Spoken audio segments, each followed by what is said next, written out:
19. It was told Joab, Behold, the king is weeping and mourning for Absalom. So the victory that day was turned into mourning for all the people, for the people heard that day, The king is grieving for his son. And the people stole into the city that day as people steal in who are ashamed when they flee in battle. The king covered his face, and the king cried with a loud voice, O my son Absalom! O Absalom, my son, my son! Then Joab came into the house to the king and said, You have today covered with shame the faces of all your servants, who have this day saved your life and the lives of your sons and your daughters, and the lives of your wives and your concubines, because you love those who hate you and hate those who love you. For you have made it clear today that commanders and servants are nothing to you. For today I know that if Absalom were alive and all of us were dead today, then you would be pleased. Now therefore arise, go out and speak kindly to your servants. For I swear by the Lord, if you do not go, not a man will stay with you this night, and this will be worse for you than all the evil that has come upon you from your youth until now. Then the king arose and took his seat in the gate, and the people were all told, Behold, the king is sitting in the gate, and all the people came before the king. Now Israel had fled every man to his own home, and all the people were arguing throughout all the tribes of Israel, saying, The king delivered us from the hand of our enemies and saved us from the hand of the Philistines, and now he has fled out of the land from Absalom. But Absalom, whom we anointed over us, is dead in battle. Now therefore why do you say nothing about bringing the king back? And King David sent his message to Zadok and Abiathar the priests. Say to the elders of Judah, Why should you be the last to bring the king back to his house, when the word of all Israel has come to the king? You are my brothers, you are my bone and my flesh. Why then should you be the last to bring back the king?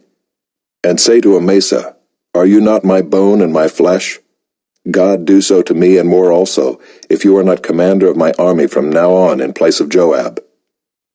And he swayed the heart of all the men of Judah as one man, so that they sent word to the king, Return, both you and all your servants.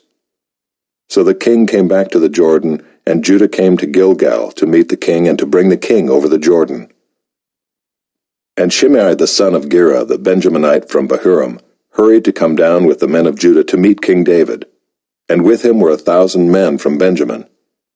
And Ziba the servant of the house of Saul, with his 15 sons and his 20 servants, rushed down to the Jordan before the king, and they crossed the ford to bring over the king's household and to do his pleasure. And Shimei the son of Gera fell down before the king as he was about to cross the Jordan, and said to the king, Let not my lord hold me guilty, or remember how your servant did wrong on the day my lord the king left Jerusalem. Do not let the king take it to heart. For your servant knows that I have sinned. Therefore, behold, I have come this day, the first of all the house of Joseph, to come down to meet my lord the king. Abishai the son of Zeruiah answered, Shall not Shimei be put to death for this, because he cursed the Lord's anointed? But David said, What have I to do with you, you sons of Zeruiah, that you should this day be as an adversary to me? Shall anyone be put to death in Israel this day? For do I not know that I am this day king over Israel? And the king said to Shimei, You shall not die. And the king gave him his oath. And Mephibosheth the son of Saul came down to meet the king. He had neither taken care of his feet, nor trimmed his beard, nor washed his clothes, from the day the king departed until the day he came back in safety. And when he came to Jerusalem to meet the king said to him, Why did you not go with me, Mephibosheth? He answered, My lord, O king, my servant deceived me. For your servant said to him, I will saddle a donkey for myself, that I may ride on it and go with the king, for your servant is lame. He has slandered your servant to my lord the king, but my lord the king is like the angel of God. Do therefore what seems good to you, for all my father's house were but men doomed to death before my lord the king. But you set your servant among those who eat at your table. What further right have I then to cry to the king? And the king said to him, Why speak any more of your affairs? I have decided. You and Ziba shall divide the land. And Mephibosheth said to the king, Oh, let him take it all, since my lord the king has come safely home. Now Barzillai the Gileadite had come down from Rogelim, and he went on with the king to the Jordan, to escort him over the Jordan. Barzillai was a very aged man, 80 years old. He had provided the king with food while they stayed at Mahanaim, for he was a very wealthy man. And the king said to Barzillai, "Come over with me, and I will provide for you with me in Jerusalem." But Barzillai said to the king, "How many years have I still to live, that I should go up with the king to Jerusalem? I am this day 80 years old. Can I discern what is pleasant and what is not? Can your servant taste what he eats or what he drinks? Can I still listen to the voice of singing men and singing women? Why then should your servant be an added burden to my lord the king? Your servant will go a little way over the Jordan with the king. Why should the king repay me with such a reward? Please let your servant return, that I may die in my own city near the grave of my father and my mother.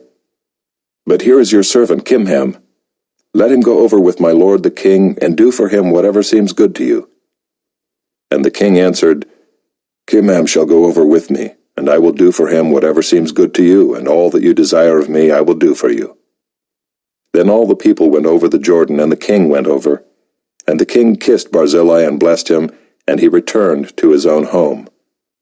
The king went on to Gilgal, and Kimham went on with him. All the people of Judah and also half the people of Israel brought the king on his way. Then all the men of Israel came to the king and said to the king, "Why have our brothers the men of Judah stolen you away and brought the king and his household over the Jordan, and all David's men with him?" All the men of Judah answered the men of Israel, "Because the king is our close relative, why then are you angry over this matter? Have we eaten it all at the king's expense? Or has he given us any gift?" And the men of Israel answered the men of Judah, "We have 10 shares in the king, and in David also we have more than you. Why then did you despise us? Were we not the first to speak of bringing back our king?" But the words of the men of Judah were fiercer than the words of the men of Israel.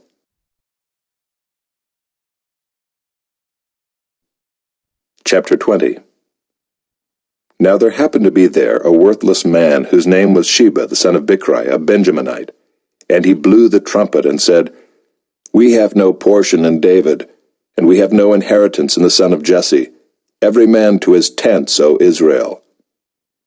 So all the men of Israel withdrew from David, and followed Sheba the son of Bichri.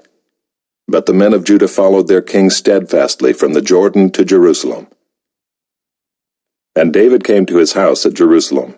And the king took the 10 concubines whom he had left to care for the house, and put them in a house under guard, and provided for them, but did not go into them. So they were shut up until the day of their death, living as if in widowhood. Then the king said to Amasa, "Call the men of Judah together to me within 3 days, and be here yourself." So Amasa went to summon Judah, but he delayed beyond the set time that had been appointed him. And David said to Abishai, "Now Sheba the son of Bichri will do us more harm than Absalom. Take your lord's servants and pursue him, lest he get himself to fortified cities and escape from us." And there went out after him Joab's men, and the Kerethites and the Pelethites, and all the mighty men. They went out from Jerusalem to pursue Sheba the son of Bichri. When they were at the great stone that is in Gibeon, Amasa came to meet them. Now Joab was wearing a soldier's garment, and over it was a belt with a sword in its sheath, fastened on his thigh, and as he went forward it fell out. And Joab said to Amasa, "Is it well with you, my brother?" And Joab took Amasa by the beard with his right hand to kiss him. But Amasa did not observe the sword that was in Joab's hand. So Joab struck him with it in the stomach, and spilled his entrails to the ground without striking a second blow, and he died. Then Joab and Abishai his brother pursued Sheba the son of Bichri, and one of Joab's young men took his stand by Amasa and said, "Whoever favors Joab, and whoever is for David, let him follow Joab." And Amasa lay wallowing in his blood in the highway, and anyone who came by seeing him stopped. And when the man saw that all the people stopped, he carried Amasa out of the highway into the field, and threw a garment over him. When he was taken out of the highway, all the people went on after Joab to pursue Sheba the son of Bichri. And Sheba passed through all the tribes of Israel to Abel of Bethmaachah, and all the Bichrites assembled and followed him in. And all the men who were with Joab came and besieged him in Abel of Beth-maachah. They cast up a mound against the city, and it stood against the rampart, and they were battering the wall to throw it down. Then a wise woman called from the city, "Listen, listen, tell Joab, 'Come here, that I may speak to you.' And he came near her, and the woman said, 'Are you Joab?' He answered, 'I am.' Then she said to him, 'Listen to the words of your servant.' And he answered, 'I am listening.' Then she said, 'They used to say in former times, Let them but ask counsel at Abel, and so they settled a matter. I am one of those who are peaceable and faithful in Israel. You seek to destroy a city that is a mother in Israel. Why will you swallow up the heritage of the Lord?' Joab answered, 'Far be it from me, far be it that I should swallow up or destroy. That is not true, but a man of the hill country of Ephraim called Sheba the son of Bichri has lifted up his hand against King David. Give up him alone, and I will withdraw from the city.' And the woman said to Joab, 'Behold, his head shall be thrown to you over the wall.' Then the woman went to all the people in her wisdom, and they cut off the head of Sheba the son of Bichri and threw it out to Joab. So he blew the trumpet, and they dispersed from the city, every man to his home. And Joab returned to Jerusalem to the king. Now Joab was in command of all the army of Israel, and Benaiah the son of Jehoiada was in command of the Kerethites and the Pelethites. And Adoram was in charge of the forced labor, and Jehoshaphat the son of Ahilud was a recorder, and Sheva was secretary, and Zadok and Abiathar were priests, and Ira the Jairite was also David's priest.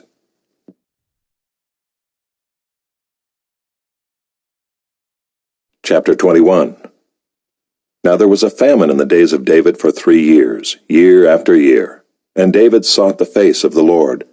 And the Lord said, There is blood guilt on Saul and on his house, because he put the Gibeonites to death. So the king called the Gibeonites and spoke to them. Now the Gibeonites were not of the people of Israel, but of the remnant of the Amorites. Although the people of Israel had sworn to spare them, Saul had sought to strike them down in his zeal for the people of Israel and Judah. And David said to the Gibeonites, What shall I do for you, and how shall I make atonement, that you may bless the heritage of the Lord? The Gibeonites said to him, It is not a matter of silver or gold between us and Saul or his house, neither is it for us to put any man to death in Israel. And he said, What do you say that I shall do for you? They said to the king, The man who consumed us and planned to destroy us, so that we should have no place in all the territory of Israel, let 7 of his sons be given to us, so that we may hang them before the Lord at Gibeah of Saul, the chosen of the Lord. And the king said, I will give them. But the king spared Mephibosheth, the son of Saul's son Jonathan, because of the oath of the Lord that was between them, between David and Jonathan the son of Saul. The king took the 2 sons of Rizpah, the daughter of Aiah, whom she bore to Saul, Armoni and Mephibosheth, and the 5 sons of Merab, the daughter of Saul, whom she bore to Adriel, the son of Barzillai the Maholathite. And he gave them into the hands of the Gibeonites, and they hanged them on the mountain before the Lord, and the 7 of them perished together. They were put to death in the first days of harvest, at the beginning of barley harvest. Then Rizpah the daughter of Aiah took sackcloth and spread it for herself on the rock, from the beginning of harvest until rain fell upon them from the heavens. And she did not allow the birds of the air to come upon them by day, or the beasts of the field by night. When David was told what Rizpah the daughter of Aiah, the concubine of Saul, had done, David went and took the bones of Saul and the bones of his son Jonathan from the men of Jabesh-Gilead, who had stolen them from the public square of Bethshan, where the Philistines had hanged them, on the day the Philistines killed Saul on Gilboa. And he brought up from there the bones of Saul and the bones of his son Jonathan, and they gathered the bones of those who were hanged. And they buried the bones of Saul and his son Jonathan in the land of Benjamin in Zelah, in the tomb of Kish his father, and they did all that the king commanded. And after that God responded to the plea for the land. There was war again between the Philistines and Israel, and David went down together with his servants, and they fought against the Philistines. And David grew weary. And Ishbi-Benob, one of the descendants of the giants, whose spear weighed 300 shekels of bronze, and who was armed with a new sword, thought to kill David. But Abishai the son of Zeruiah came to his aid and attacked the Philistine and killed him. Then David's men swore to him, "You shall no longer go out with us to battle, lest you quench the lamp of Israel." After this there was again war with the Philistines at Gob. Then Sibbecai the Hushathite struck down Saph, who was one of the descendants of the giants. And there was again war with the Philistines at Gob. And Elhanan the son of Jaare-Oregim the Bethlehemite struck down Goliath the Gittite, the shaft of whose spear was like a weaver's beam.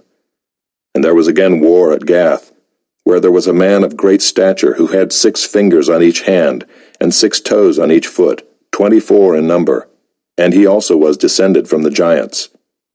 And when he taunted Israel, Jonathan the son of Shimei, David's brother, struck him down. These 4 were descended from the giants in Gath, and they fell by the hand of David and by the hand of his servants.